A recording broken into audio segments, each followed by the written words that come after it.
పొదల మధ్య ఒక బండి పడిపోయి ఉండడం, ఆ బండి పక్కన ఆయన గవర్నమెంట్ హాస్పిటల్లో ఉండే అంబులెన్స్ కి ఫోన్ వచ్చి తీసుకొని వెళ్లారు.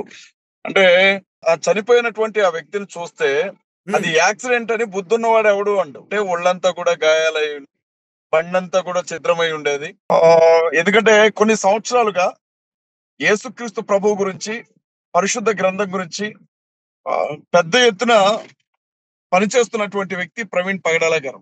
ఆయన ఒక ఉమ్. సాధారణమైన వ్యక్తి కూడా కాదు. ఒక బిజినెస్ మ్యాగ్నెట్ ఆయన. పెద్ద వ్యాపారవేత్త ఆయన. సేవా పరిచర్లో ఉన్నారాయన.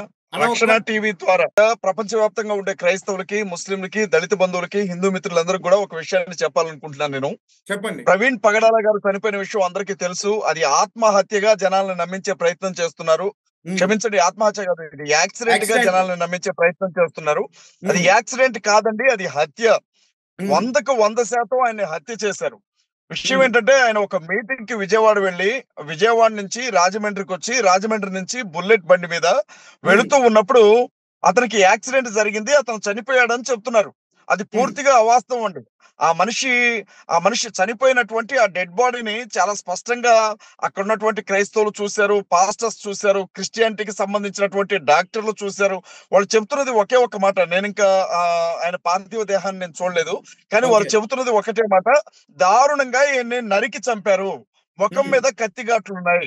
ఒకవేళ వీళ్ళు చెప్పినట్లుగా ఇది యాక్సిడెంటే అయి ఉంటే ఒంటికి ఖచ్చితంగా దెబ్బలు తగిలేవే, కింద పడి ఉంటే మోకాళ్ళు కొట్టుకుపోయాయి, మోచేతులు కొట్టుకుపోయాయి, ఒంటి మీద ఇంకెక్కడన్నా గాయాలై ఉండేవి, బండి అవును. కూడా పూర్తిగా ధ్వంసమై ఉండేది. కానీ బైక్, ఇతను చనిపోయినటువంటి దైవజనుడు, ఇద్దరు కూడా పొదల మధ్యన పడిపోయినటువంటి పరిస్థితి, రోడ్డుకు చాలా దూరంగా ఉన్నటువంటి పరిస్థితి.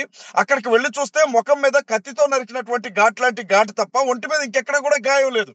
ఆ ఉమ్, ఆ బుల్లెట్ బండి కూడా ఒక అద్దం మాత్రమే పగిలింది తప్ప ఇంకా ఏ విధమైనటువంటి దాని మీద ఏ విధమైనటువంటి దెబ్బ లేదు. ఆ బుల్లెట్ బండి మీద కూడా కొంతమంది మతోన్మాదులు కావచ్చు, యేసుక్రీస్తు ప్రభువుని గురించి ప్రకటిస్తున్నటువంటి దైవజనులు ప్రవీణ్ పగడాల గారిని చంపుతామని చెప్పి పెద్ద ఎత్తున బెదిరింపులు చేస్తూనే వచ్చారు. ఆయన్ని చంపుతామని చాలా బెదిరింపులు వచ్చాయి.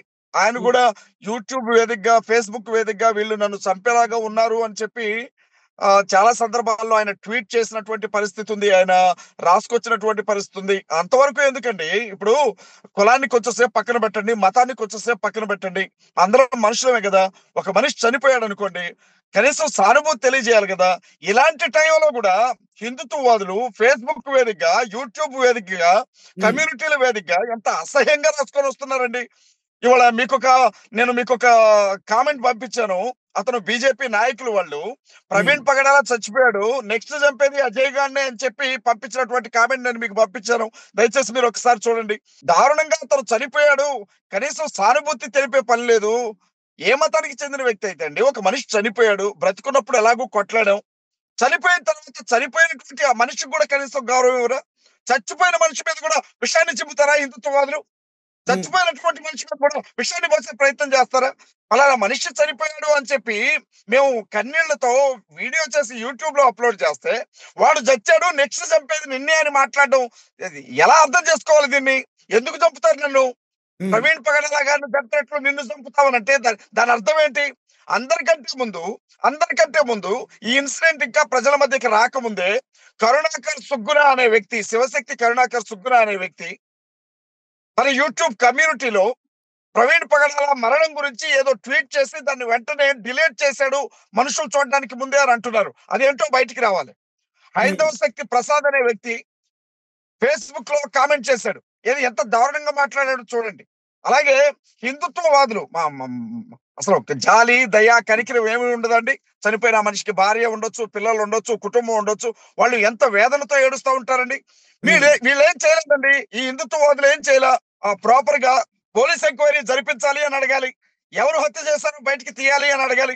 ఎవరు చంపారు, దారి కాసింది ఎవరు, ఆయన హత్య చేసింది ఎవరు, దీన్ని యాక్సిడెంట్ గా చిత్రీకరించాలని ప్రయత్నిస్తున్నది ఎవరు, ఈ ఉమ్. విషయాలను బయటికి తీయాలని అడగాలి. కానీ అవును. ప్రవీణ్ పగడాలని చెప్పాము, నెక్స్ట్ అజయ్ బాబుని చంపుతామనంటే మగతనం అనుకుంటున్నారా? ఒక మనిషిని చంపడం అంత తేలిక అండి? నాకు తెలియక అడుగుతాను.